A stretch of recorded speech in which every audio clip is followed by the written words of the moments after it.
And all that rain and standing water bringing mosquitoes and concerns for mosquito-borne illnesses. There are ramped up efforts to make sure that they are managing the mosquito population locally. 10 Tampa Bay's Aduria Chumba has a closer look from Sarasota.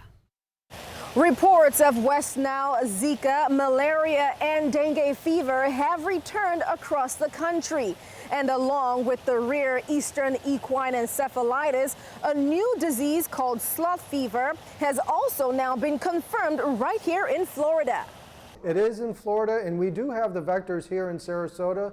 That's Culicida melanura and also Cochleartidia perturbans are two of the main vectors. While specific mosquitoes that carry Eastern Equine Encephalitis and sloth fever are low in number, the experts say right now it's peak disease season. This time every single year we're going to see about 32 cases in our sentinel chicken flocks. And not in humans, but in our sentinel chickens, because that's a natural part of the cycle. It's very unnatural for humans to be infected. Stagnant water left over from Hurricane Debbie have led to ramped up mosquito treatment efforts in Sarasota, where 7 local cases of malaria were discovered and treated last year. We have a lot more mosquitoes, and so we're doing a lot more aerial missions and also truck missions, and those larviciding efforts that are continuous all year around. So far this year, there are more than 200 confirmed cases of West Nile virus in about 30 states. 1 in 150 people who get infected get a more serious form that involves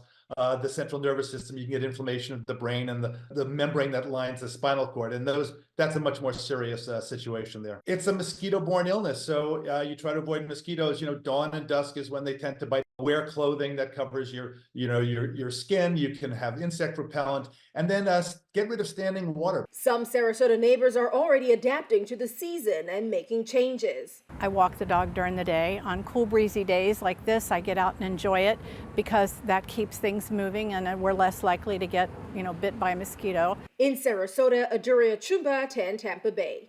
And this year, according to data on the Florida Department of Health's website, 12 cases of malaria were reported in individuals who visited malaria endemic countries. There are no reported cases about them being locally acquired.